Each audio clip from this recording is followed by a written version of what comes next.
Welcome, everybody, to Comic Lab. We've got a really great show lined up for you today. Dave right now is recovering from what is an awesome week in San Diego at Comic-Con. He's going to come back next week, tell us all about it. I've heard some of the stories already, and we're going to have a lot of fun talking about what happened in San Diego. But before that, today, I've got a new best friend that came in today to help me through the show so I didn't have to do it all alone. And you folks are going to absolutely love the upcoming conversation. But first, I've got to welcome the great cartoonist. Fran, I've been following you on Reddit for years. I love your comics so much.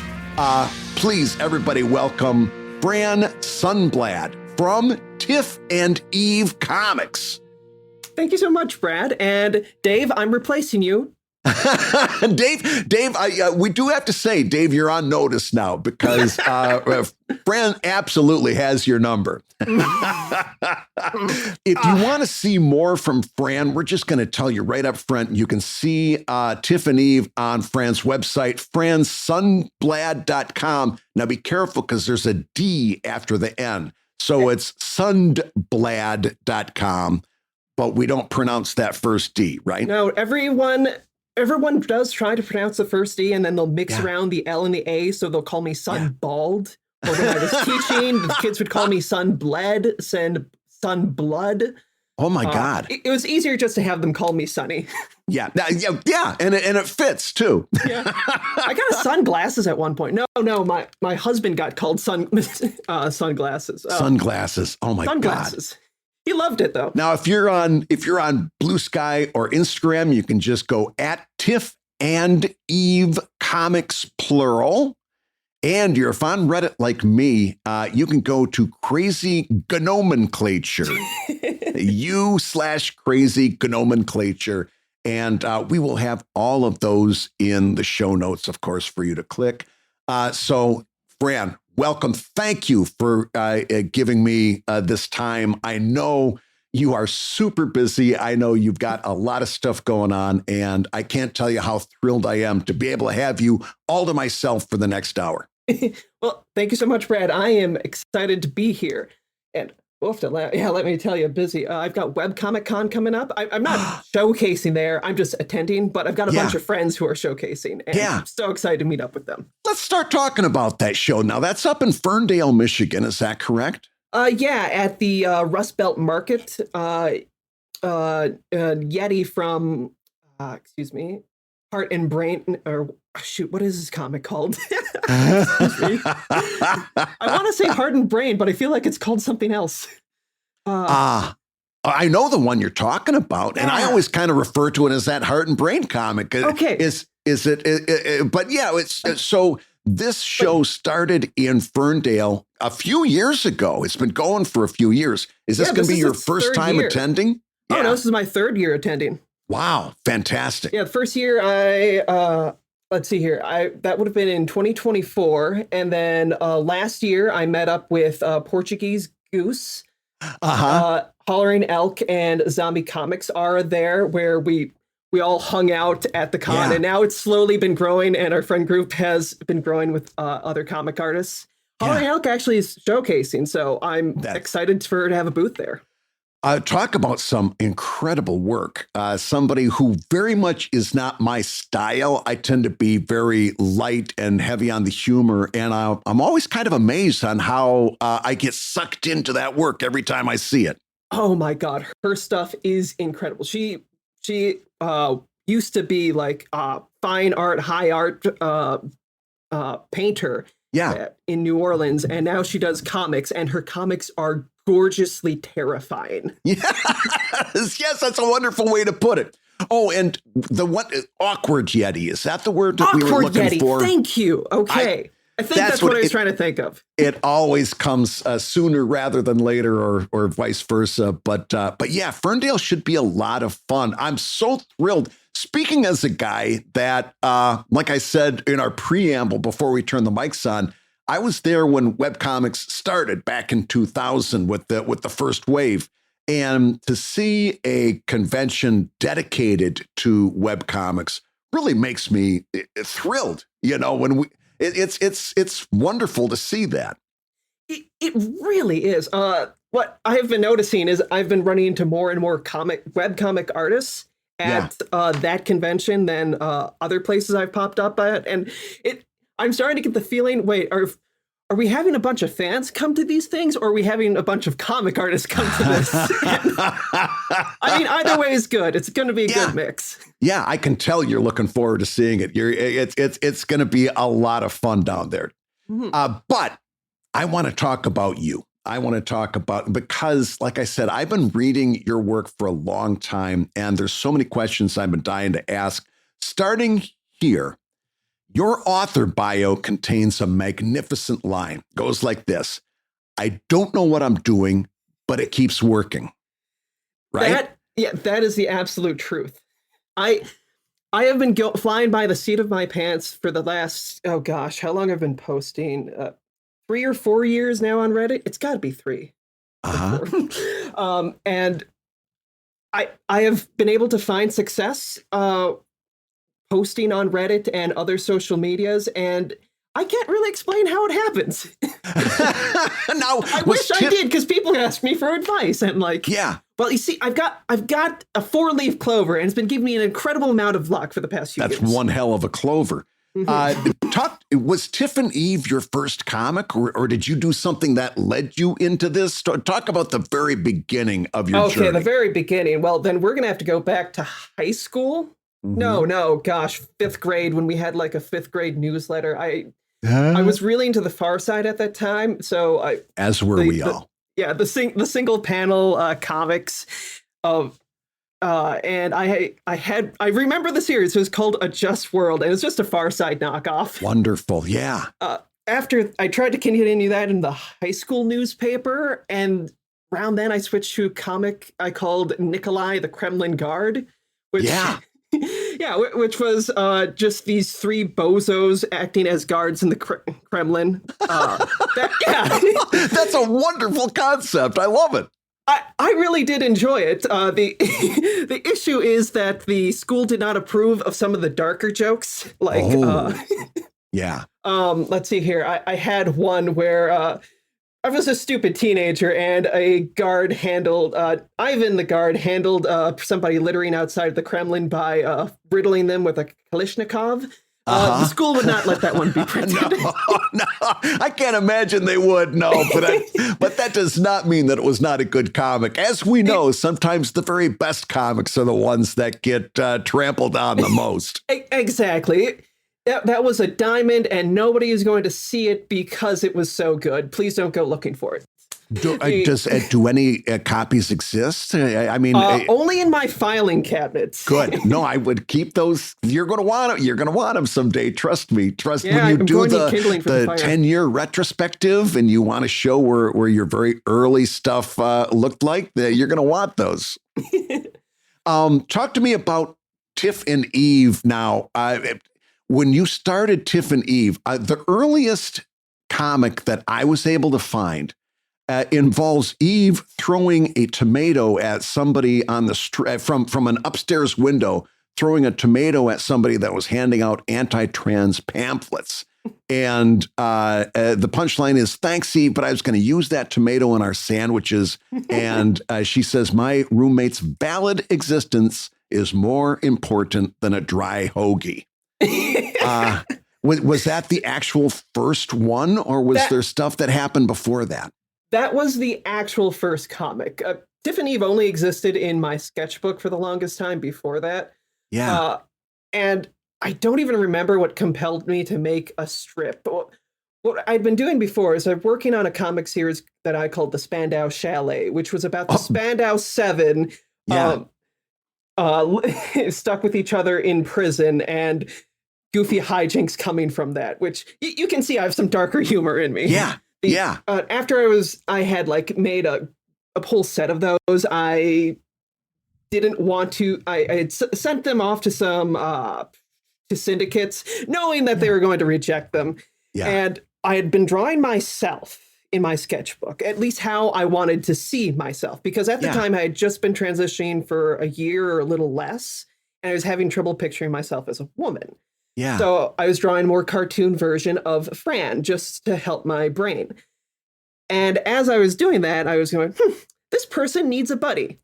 So I drew Eve, and Eve was drawn holding a baseball bat. And I thought, she doesn't just play softball. She would use that for something. Yes. And the first strip that you had just recounted there, I think that does a really good job of establishing their characters, where this is kind of a wilting flower. She doesn't really want to confront people, and she's somewhat early on in her transition a bit. Yeah. And Eve is her boisterous best friend who's not going to let anyone mess with her and just loves her dearly. And Eve acts without thinking. So, what? Impulsive. Tiff is, she's impulsive. Thank you. That first strip would establish a trend, at least on Reddit, of people reading it, liking it, and then commenting, well, I like it, but it's not really that funny. Yeah, interesting. And how did you take that? I mean, we talk about how vicious Reddit can be. What was your experience getting those kind of comments? Well, before that, I had been doing the comic gnomes on our comic strips, which is a different sub than our comics, and it was much smaller at the time. So I was only getting like 10 upvotes at the per comic on a good day. And then when I posted that first Tiff and Eve to Reddit, I got 2,000, which was enormous for me at the time. My hands were literally shaking for like 3 days. I couldn't handle that much. But when that first interaction with Reddit, while there were negative comments and such, I could tell that there were people who were interested in the series, who liked what it was going for. The way Reddit acts, though, is it's very unique, where people expect new things to pop up on different platforms. If you're on Instagram, you're not just going to see the comics you're following. New things are going to be popping up. On Reddit, how do I put this? Redditors will sometimes they will be extra offended by seeing something they're not specifically subscribed to. Yeah, okay. Yep, yes. I get that. Yeah, like at one point, I don't even remember what comic, but it'll happen occasionally where somebody will comment, "Why am I seeing this shit?" And like, I don't know, man. Are you following me? Don't you know how the internet works? Like, you don't have to read it. I don't know what you want from me here. I'm just posting it. Yeah, it's not like you were standing outside their windows saying, read this, you know? Yeah, that might be slightly more effective to get Redditors to read shit, but... but not by much. Not by much. Going back just a minute, playing armchair psychologist or just something that you said, I guess, interested me, where you said, Tiff is very mild-mannered, Eve is impulsive. Were they both two different versions of yourself that you were seeing? So I've mentioned this elsewhere, but when I'm writing both of them, when I'm writing Tiff, I try to think of it as if I'm writing for my superego, the old Freud adage of the ego, the superego, and the id. And Tiff is being written from the perspective of the superego, always wanting to do the right thing or what they think is right, morally right. And Eve is very much the id, impulsive and working off of instinct. And I think that work makes a really good dynamic because that's what it feels like is happening in my brain at times. And when the two of them clash, you get the id, you get me. Yeah. It's really one thing that I note taking a look at your body of work is that it's a two-character friendship, whereas somebody like me, I'm lazy. I keep bringing in new characters. If I'm stuck someplace, I bring in a new character, and then I can talk about that new character for the next several weeks, and I can get all kinds of storytelling. You are so very focused on this two-character friendship. How are you able to generate hundreds of comics out of a friendship between two people? That is clearly based on your psychology, your superego and your id, but still, how can you do that? I don't know what I'm doing, but it keeps working out. But it's working. It keeps working. So, I mean, I have been introducing more characters at times because you need the conflict. You need some extra clashes. But you're right. I do mainly focus on the two Tiff and Eve, and I have this perspective. I'm only a few years in, and I feel like I should be able to have endless amounts of material from two characters because I can always just put the two characters in a different situation. When I'm writing a character, I have a little test for myself, which is in my head, I lock them in a room with it's just a locked room, and I see what the character is going to do. So Tiff wakes up in a locked room. Tiff and Eve wake up in a locked room, separate from each other. Eve is going to body check the door. Tiff is going to try knocking. Right. Yeah. But I've had a character, Claire, which is a friend of Tiff and Eve, mutual friend of theirs. And after having her appear in a couple, I did the little locked door trick with her, and I realized all I could picture was Claire just standing in the room. And I went, oh, I have not done anything with her. And so the last few times Claire has appeared, I've been making more of an effort to flesh her out. I've hinted that she's more of a daddy's girl, kind of from a wealthier family, that sort of thing, to spread that out. But when it comes to Tiff and Eve, I just try to think of a more ridiculous situation to put them in, or think of a situation I had been in and then put Tiff there and see how Eve reacts to it. Because a lot of the comic is Tiff and her transition. I'm trying not to make it the main focus of it, but it is is very present in the series. So to have Tiff go through those experiences as a trans woman, and then to have Eve reacting to that or participating in it too, I feel like feels like an endless well at this point, 3 or 4 years in. It's so interesting to hear that. Number one, I'm going to steal that in my own writing process of locking the characters in a room and then asking what they would do. I think that's a very perceptive way of determining character motivation and so forth. I like that a lot. Oh, thank you very much. But also, it sounds like you're the type of writer that is focused very much on the characters' inner lives. In other words, you're clearly very funny. You've got a very excellent touch with humor. But I having talked to a lot of people over the years, there's some people it's joke first and character second. You know, they got to hit that joke, and if they can get some character stuff in there, that's great. It sounds to me like you are much more interested in the characters' inner lives and finding the humor almost organically through that. Is that an accurate way to sum up your approach? You know what? I've been looking for the best way to describe it. I think you just hit the nail on the head. Because, oh my gosh. So I will get several comments, usually on Reddit, of people saying, where's the joke? What's the punchline? I don't get this.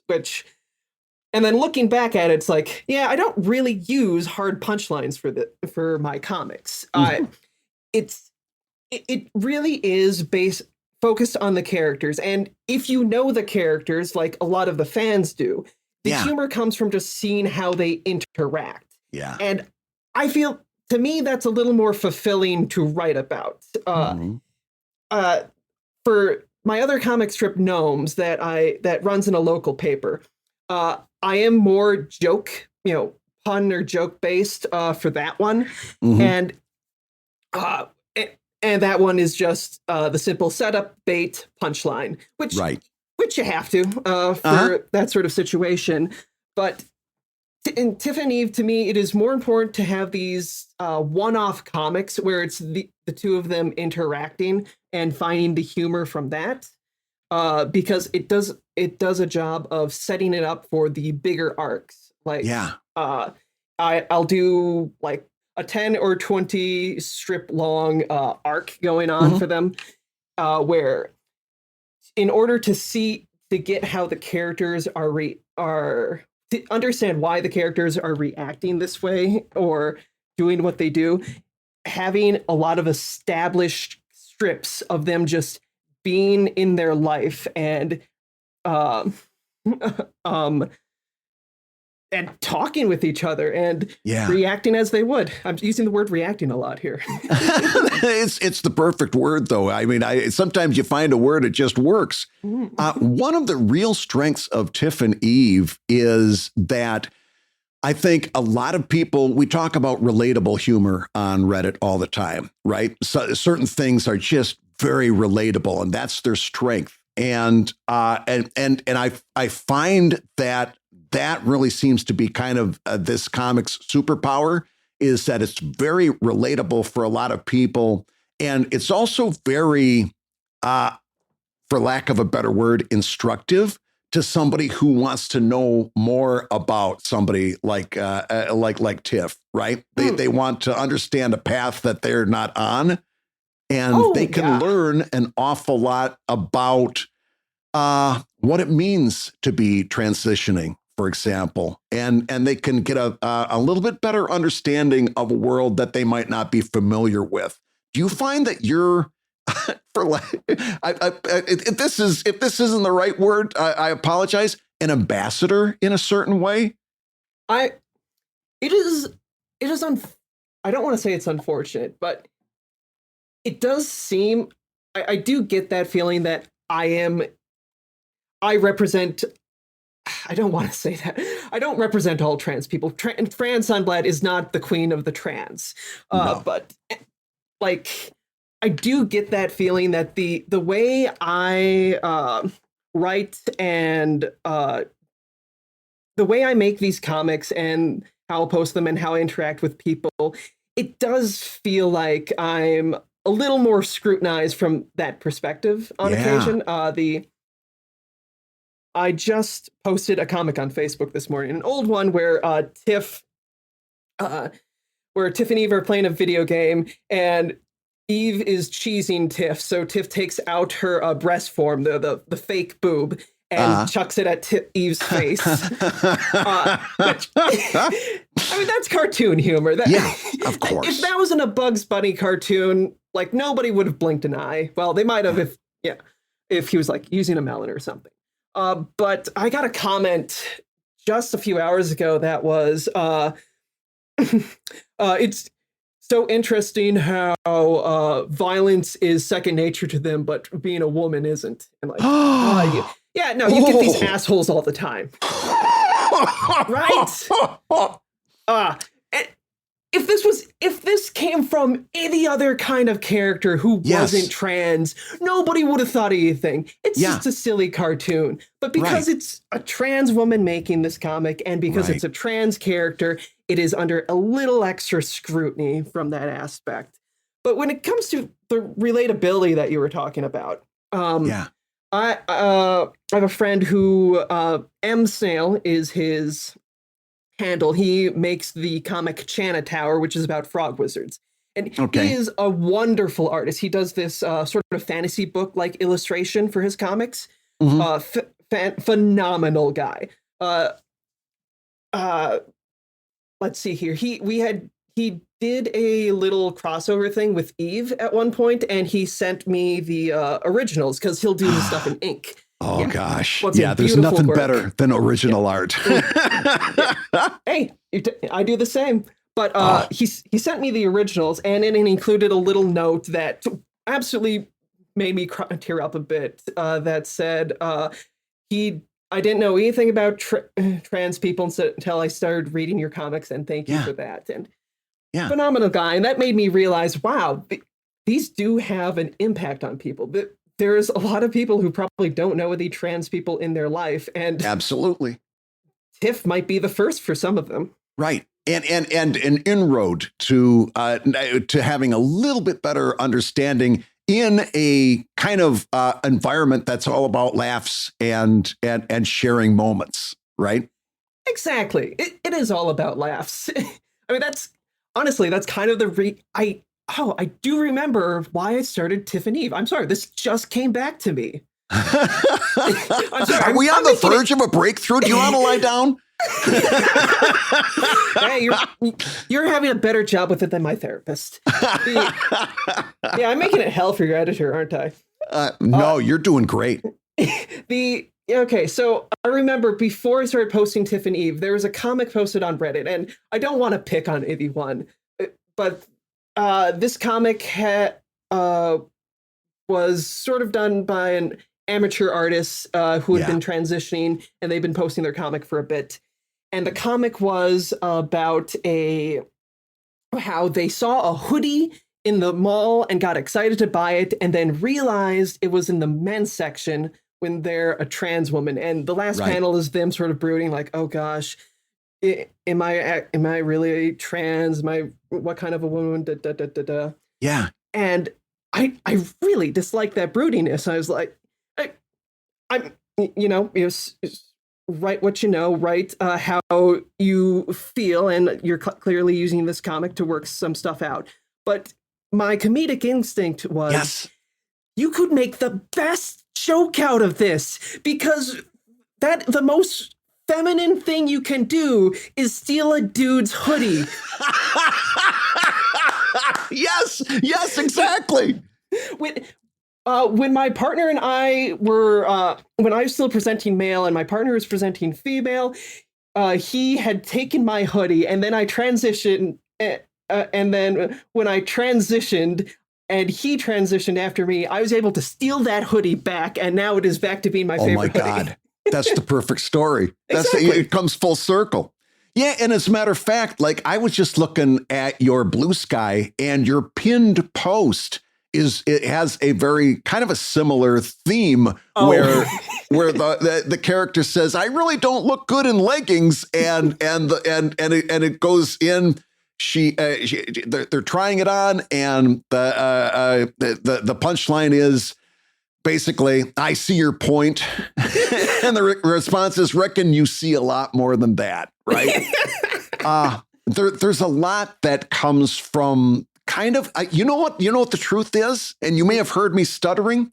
There's a little bit of, "Is it okay to laugh about this?"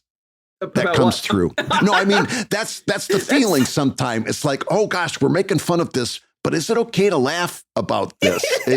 Does your comic kind of play a role in that as well, where you say, "Hey, listen, it is okay to laugh about some of this stuff. It's part of life," right? Oh, absolutely. And when you have trans humor, for the longest time, like, if like on TV they tracked a trans joke, like on Family Guy, it had a sort of, if you were trans, it had kind of an ickiness about it. Coming from a trans person, you have less of that ickiness. At least that is in my opinion. But like, I will also slip in a few trans slurs because I can make that joke. But there's a few trans people who don't like that kind of humor either. The one you just talked about on Blue Sky, that actually ran in a local paper a year or so ago, and when I stopped at the bank one day, the teller had to tell me how much she enjoyed that comic. And and I'm so pleased, because I think it's really, really funny. Because I'll go shopping with some cis people, and I'll have to say, and then I'll be, "Oh, I'm not sure about this," and they'll go, "Oh no, it looks great." "No, you don't understand. When I walk, my entire package is on display. I can't wear this at all." There are some concerns there. Yeah, and instead of being broody about it, I think there's a lot of humor you can get out of it. God, yes.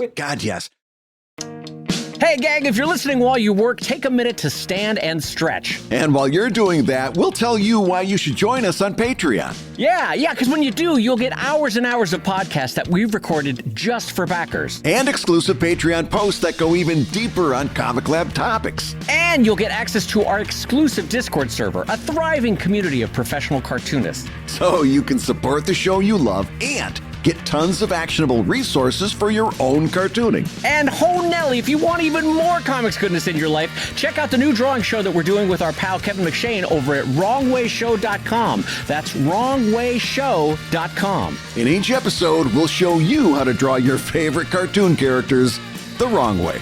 Now, everybody, let's talk comics.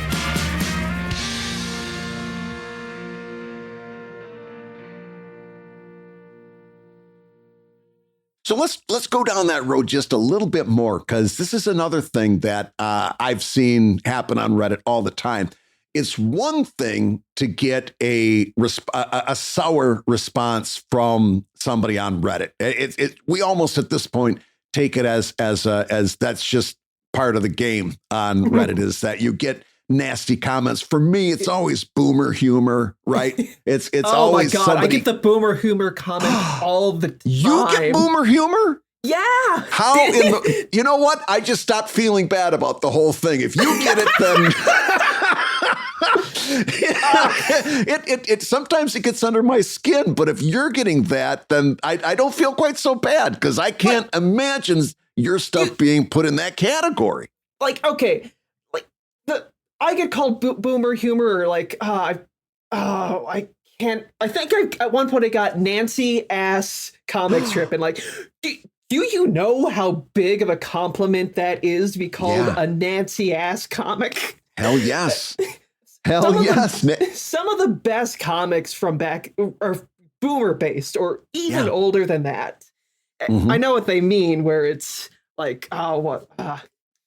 let's see here. My Gums Are Bleeding had a fantastic comic about this, where they where somebody was sentenced to 20 years in a boomer comic. And one of the things that sticks with me is like a teacher chiding a child in this like old sort of sketchy style, and says, "You assumed my pronouns." And these people don't know what boomer humor is if they're calling you or I boomer humor. Well, listen, like I said, I sometimes I do understand it for me, because I do have sometimes I have a very traditional setup punchline effect, right? Mm-hmm. I get it. I see where it's coming from. I don't see necessarily where it's an insult, because in my mind, if the joke lands, the joke lands. Doesn't matter. And sometimes there's no school like the old school. However, let's talk about this. Has it ever happened where some of your readers, people that you would consider like your core audience, right? Your reader, mm-hmm. Sometimes they take a joke or take a punchline differently from what you intended, and now all of a sudden this comic has a life of its own outside of what you were writing. Does that ever happen? Oh, that does. Where let's see here. I'm trying to remember, because there's been quite a few where they've taken, and when that happens, I'm not going to correct it, because it's like, hey, if this is making it funnier for you, there's no point in me saying, oh, I meant this. No, never explain a joke. Yeah. I will leave a room before I explain a joke. Yes.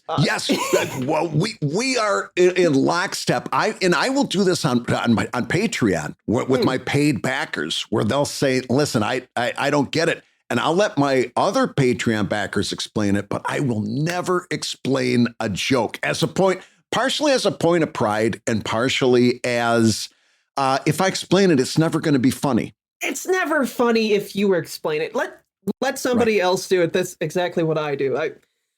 I have enough faith in some of my readers who are at least upvoting it. It seems that somebody will want to explain it. Right.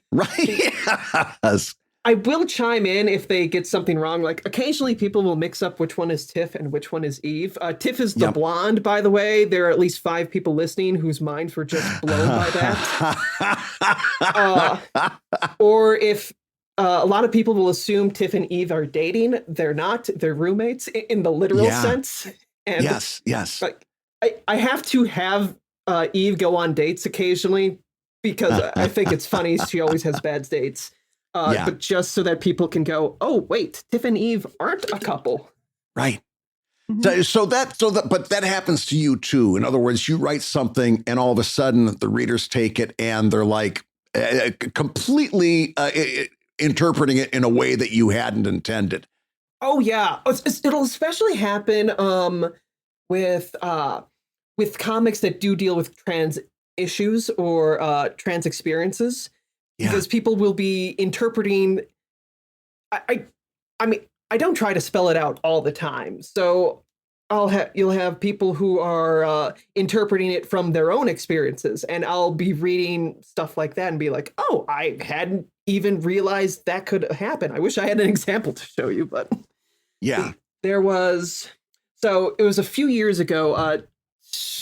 Tiff had just started her Spiro, which is a T blocker. That is medication. And what that does is it prevents testosterone from being developed. And what happened to me when I first started on T was day one, I got a horrendous pain in my testicles. Oh, no. Yes. Like doubled over. This was worse than getting kicked. Getting kicked. Yeah, that was the first thing that comes to mind. Yes, exactly.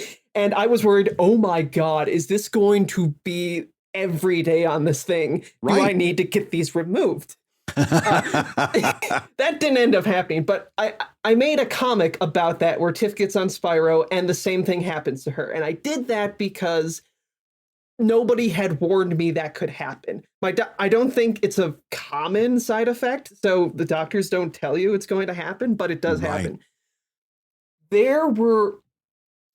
This caused a bunch of debate among a few trans people. Some had interpreted it as like, oh, she's getting period pain now as she starts. Yeah, that happens to trans women. They will get period pain. They'll get cramps. It doesn't happen to me. I've met some who get it, and it seems so unfair. Yeah. But I had a few people who I had one person who was reading this and decided it was totally bullshit because they were trans and this never happened to them. And they said they accused me of being either a fake trans. Oh no. That was one person. Another said, oh, she was probably just tucking too hard. That you get these people where they've had their own experiences. Yes. And even with something as diverse as being transgender, some people their minds will be closed off that there's only one way this can go about, and they will. And so when you present them with this different idea, like sometimes your medication will have effects you're not expecting, and they will interpret it their own way, and they will decide what it says about you too at the same time. Yeah. That's got to be difficult to take because to a certain extent, you don't want to antagonize your readers, but at the same time, you're getting personally attacked. I mean, that's just posting on Reddit. You're getting personally attacked. Do you ever get Reddit cares? Oh, you know what? I'll give you a real. I've rage quit Reddit so many times. It was unbelievable. And I finally came back last year around Halloween because I do a bunch of Halloween comics and they're always good little one shots. And it was tailor-made for Reddit. And I was having some really good experiences on Reddit to the extent that I started doing Christmas stuff as well. And I could see them funneling traffic into my Patreon. And I was having much better success there than I'd ever had in the previous years when I rage quit. And I was getting to the point where I was having to make a decision. Am I going to continue to post here, or am I just going to let it go and wander off and do something else? At the same time, this is around the same time that Twitter was really taking a nosedive. Instagram was never successful for me because of, you can't link. Facebook, same story. And so Reddit was I could see them funneling traffic to my Patreon. Redditors are the few social media users who will click a link. Yes. So I was at the crossroads of, do I keep doing this or not? And my work tends to be a little bit more adult humor and so forth. And so it's a little bit more of a lightning rod. And I got a Reddit Cares. By the way, feel free to laugh. One. I guarantee you, if you counted, I'm sure you've got much more than one, because I know how Reddit works. Oh, yeah. I got one, Fran. And at that moment, my, what do you call that? When you're intentionally stubborn, there's a word for it, but obstinate. It kicked in. Yes. And I realized I was going to be posting on Reddit every day, if not several times a week, until I died. Because show the bastards up. If I got under this person's skin so much that they were going to use that to try to hurt my feelings, I'm here for good. And I haven't missed a week since. I posted several times a week ever since. And again, it's had a lot of good effects on my Patreon and my career. But I'm sure that's an experience that you've gotten as well, where somebody sends you. And if you don't know, if you're at home, Reddit Cares is one of these things where somebody says, and it's weaponized now, where basically the idea is, I saw you posting something on Reddit, and I'm worried that you're going to hurt yourself. Yeah, somebody will report your account as that, yes. So that Reddit will have like an auto, like a bot reply, send you this links to help, it is a roundabout way to say, go kill yourself. Yes, it really is. That's the way I took it. Mm-hmm. I take it you've had that experience as well. I'm trans. What do you think? I mean, okay. I rip on Reddit. So like there's this, I rip on Reddit, but like I absolutely love Reddit. It was my first platform, and I love the people who follow me and the people I get to talk with daily. It is so easy to complain about those Redditors. We know who we're talking about. Mm-hmm. But yeah, Reddit Cares. In the trans community, in the transphobic community, more like it, is that there's this BS, what do you call it, statistic that trans people are more likely to kill themselves than other groups. Mm-hmm. And because of that, there are these assholes who will specifically target a trans comic just to send that. Right. And yes, I know several trans artists who like go on Reddit, and if they have a comic that even gets like mildly big, like 500 upvotes, they will get a Reddit Cares and be like, wait, what's this? Why am I getting this? And, oh, honey, okay, I'm going to have to explain this to you. Yeah.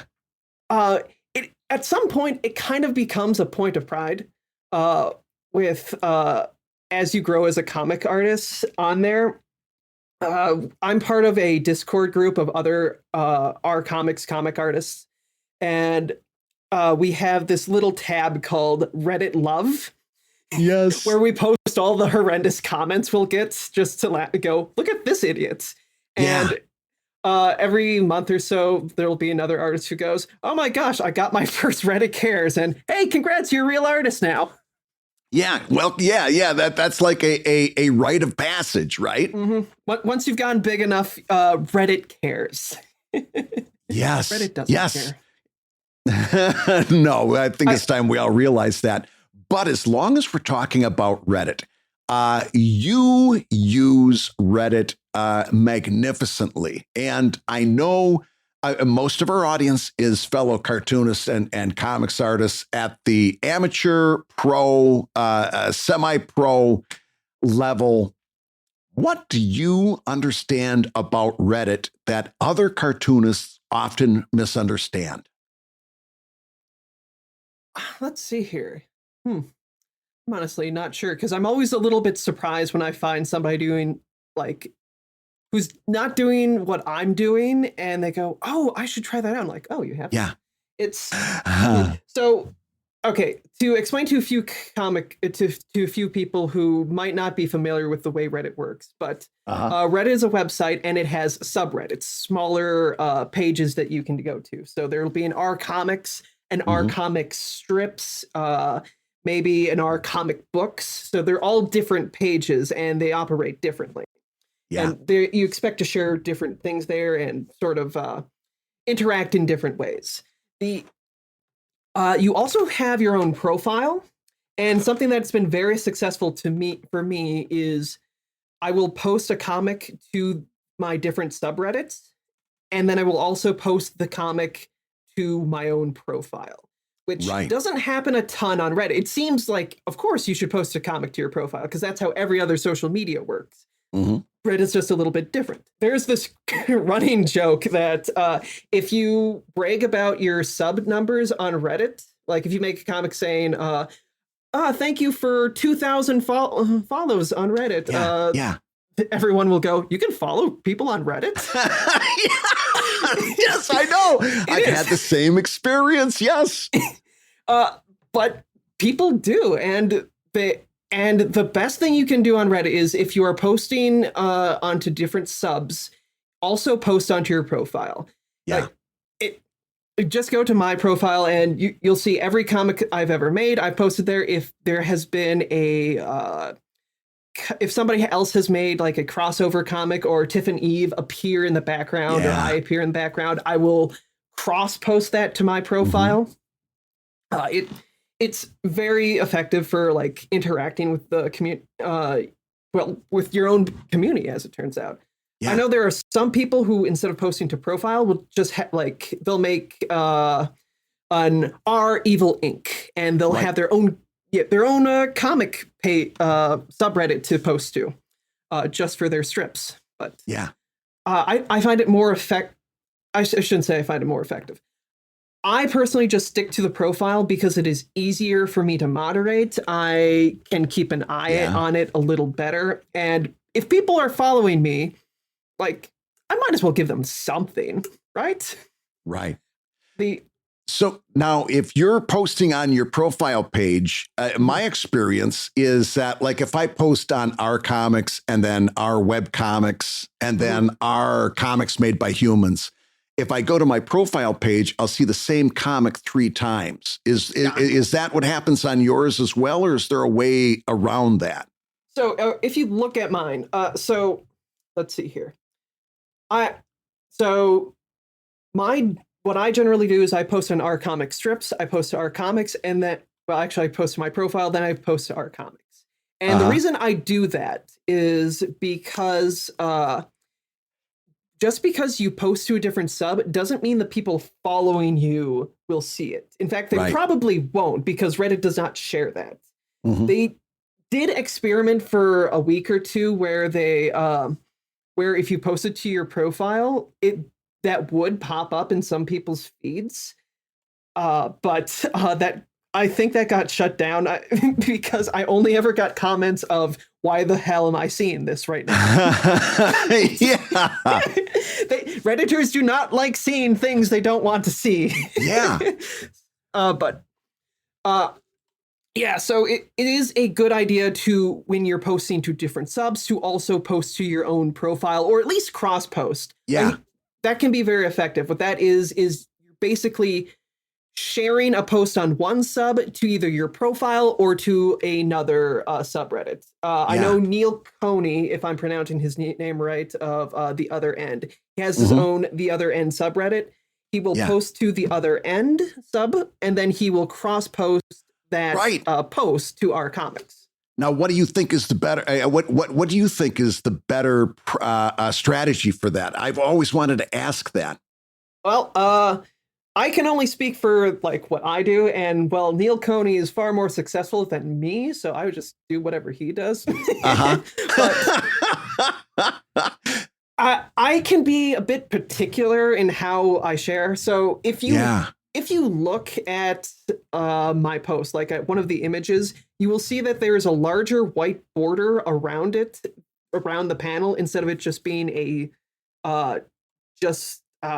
black lines that outline the panel. There's a big white border. And the reason I have that is because I realized, I'm not sure if it's my ratio or like the resolution I posted it in, but when I first started posting, Reddit would just sort of like, it would crop out quite a bit of it Right. if you're on mobile. So you would have to click to see the full comic.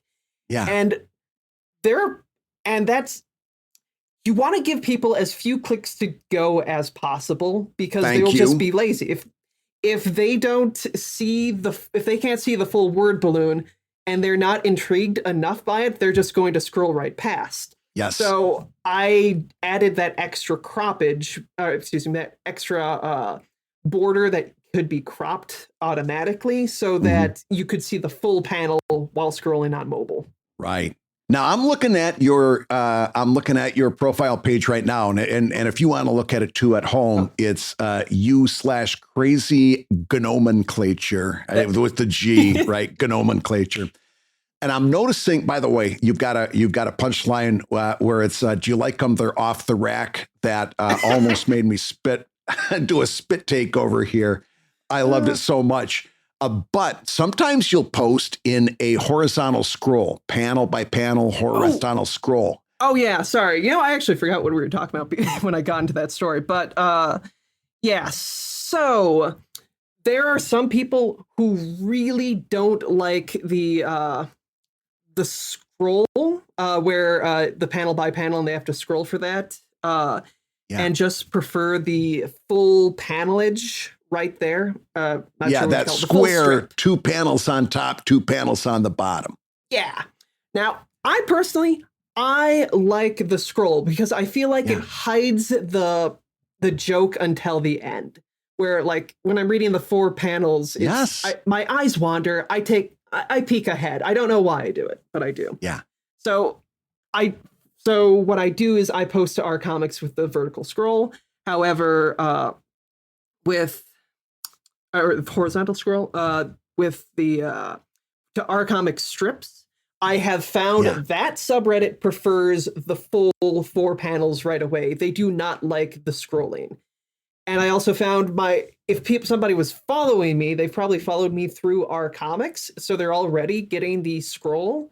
So I will just post the full strip like that to my profile too. It takes a lot of experimenting to see what each sub prefers. I find our comics doesn't mind having to scroll, but other subs do feel people would rather just have the full 4 comics. Along with my followers. Right.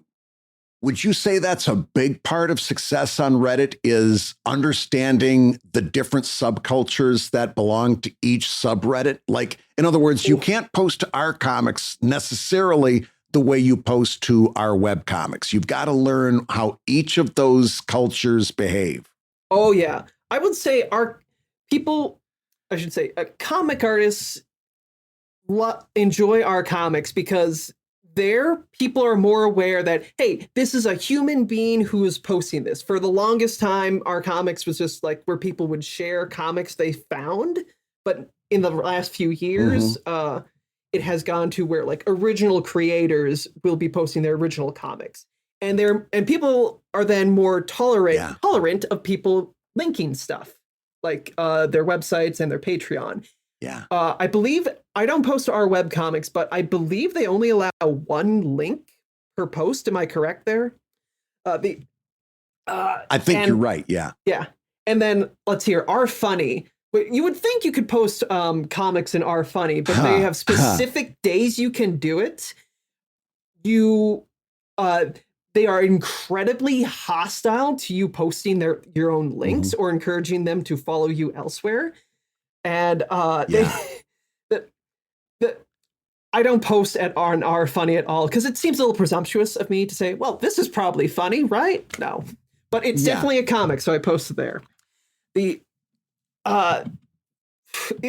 been last few years, people have been more receptive on Reddit to seeing links and to you linking out to your other stuff, but you still have this sort of culture in it that they are insanely hostile to advertising.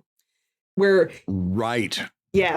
like my strips at the bottom of it lists the Patreon URL and it names my comic. And I consider that just putting my credit there. There are people who will just wipe away your credit because they feel like that is advertising. Like, yeah, and I don't get that mentality. Why you would go after like these original creators and try to erase their credit from their work just because you don't think they deserve to have their be able to put out their stuff in the world and say, hey, come follow me here to see more stuff. Right. No, it takes a special kind of moron to do something like that. Oh my God. The number of people who see like dropping a Patreon link or saying, follow me on Patreon, support my work on Patreon as like the ultimate insult. How dare you advertise? You can't see it, but I'm waving 4 fingers around for quotation marks. It's not air quotes. No, I listen, you're preaching to the choir here. Let me ask you this, because my experience on Reddit has been very, very different when you're talking about, 2,000 and 12,000 upvotes and so forth. You regularly hit areas that I don't. So let me ask you this as a result. What is the temptation to start chasing that those upvotes? In other words, to write something specifically because you know that Reddit or Redditors are gonna like that. And is there ever that temptation to come away from the core of the comic and start chasing upvotes with your content? I have fallen into that pit a couple of times. Yeah. I would say somebody. So Hollering Elk, she's a good friend and she's a fantastic artist, an incredible joke creator, and she will be talking about something, and she will be telling me how she has this joke and she knows it's going to do well on Reddit, and she is very precise in her humor and how she constructs things, and she's fantastic for that. And she knows how to get people to follow her on Reddit. Honestly, she should be here, not me. Why'd you get me? But one at a time. Believe me. After we're done, I'm going to have you give me a list. I'll just add you to the Discord. How about that? Yeah. But please do. For myself, so in the last 2 years, I had been doing a few extra. What would you call it? Hesitant to say trendy, political Tiff and Eve comics. Strips that touch on something happening. And in those cases, I've rushed the comic just because it takes long to draw and you want to get it out before the popular consciousness has moved on from the topic. Right. And while at the time those comics have got a lot of upvotes, I didn't really see much gained in terms of following or in terms of Patreon subs.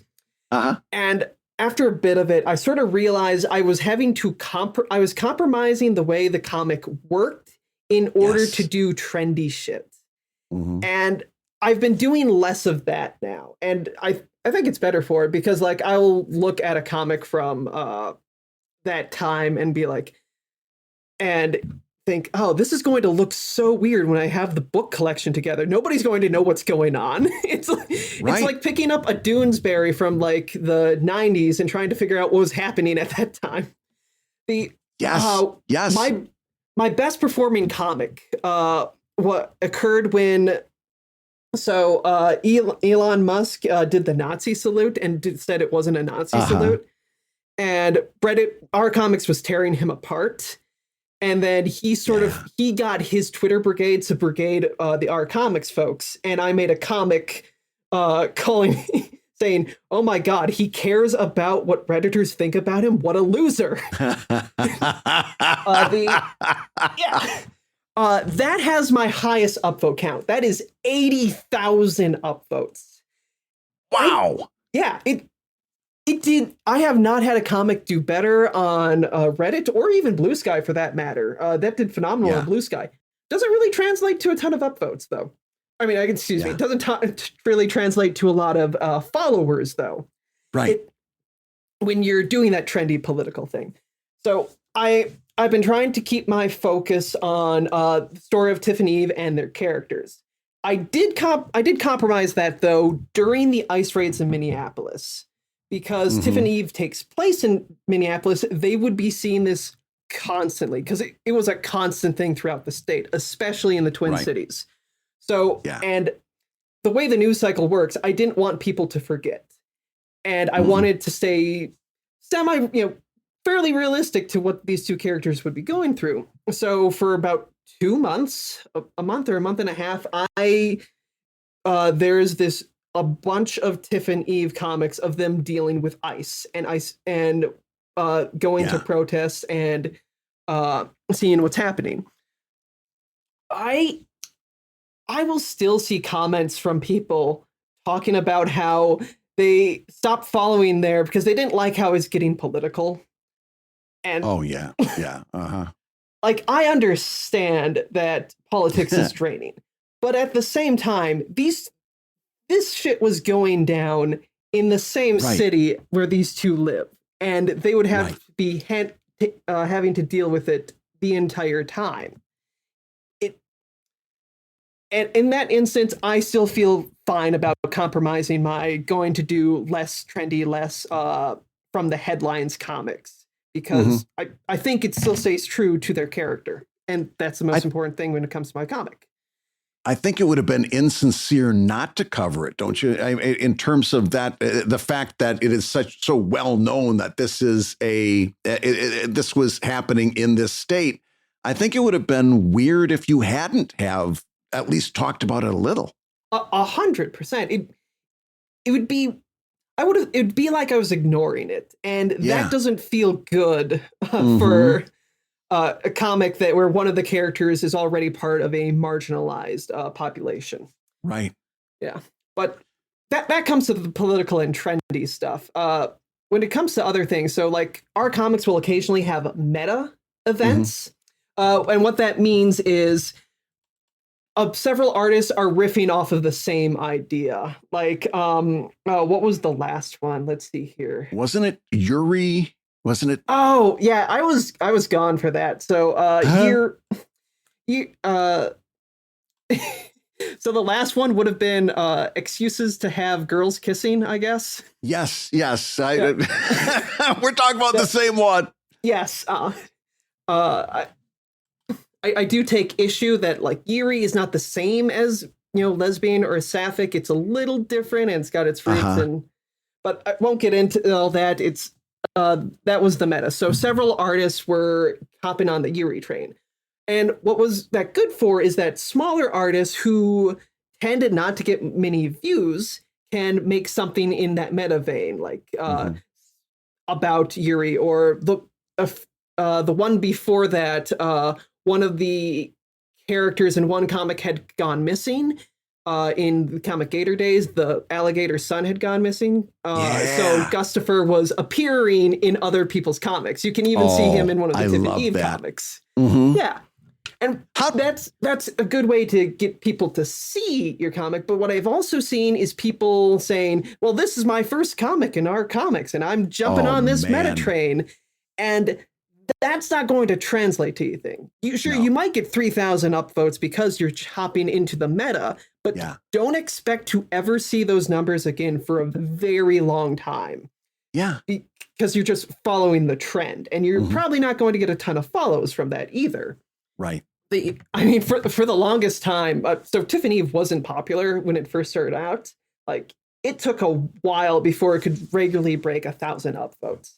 But for a while, my most popular comic was involved in a meta event where me, as my gnome OC persona in the comics, because my name is nomenclature, like runs into a room where the other meta event is happening and is like holding up a comic, trying to get other people to read it. And somebody looks at it and goes, cringe, and hands me a downvote.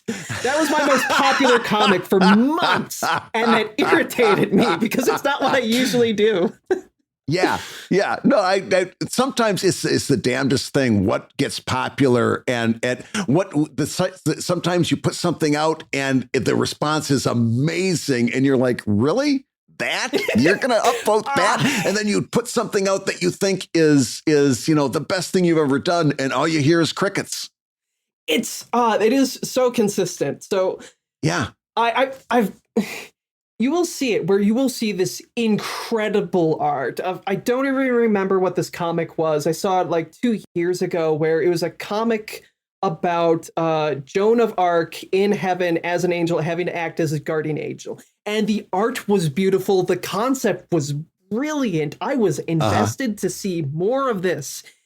And I think it only broke 3K, and that was after several hours of it like being below 500 upvotes, which is rough numbers for something that clearly took hours and hours and hours of probably weeks of work to reach this kind of scale.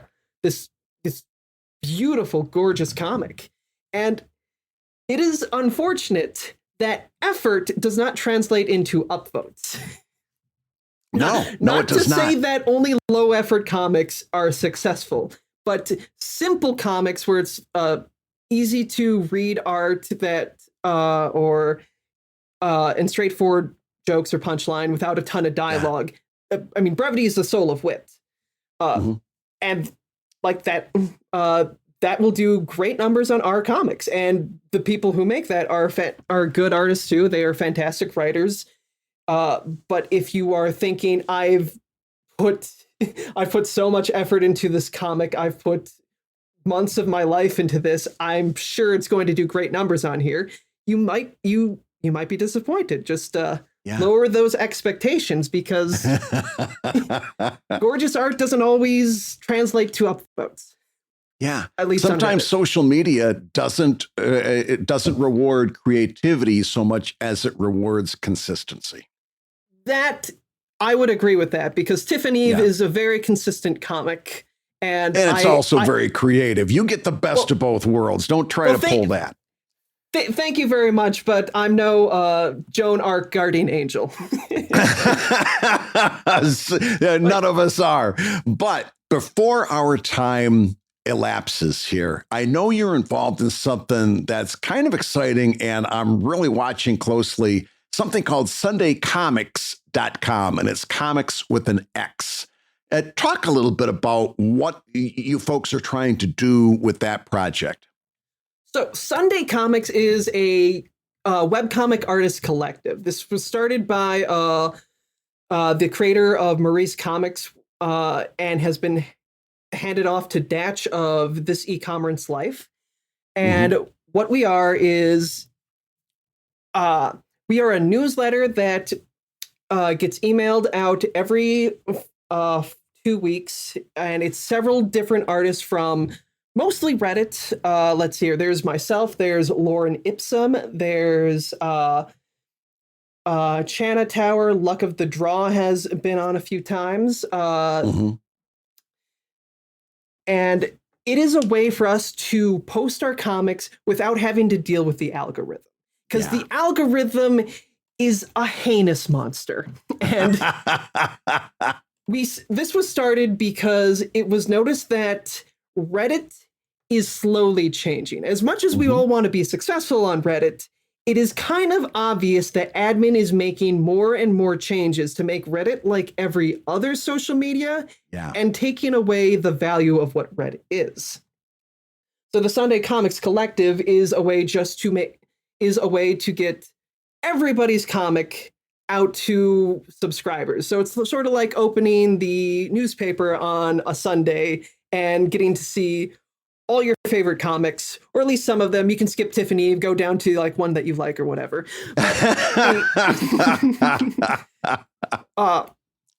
And so far it has been pretty successful. We've just built a new site, and we try to have a different artist do a cover for that week's issue every week.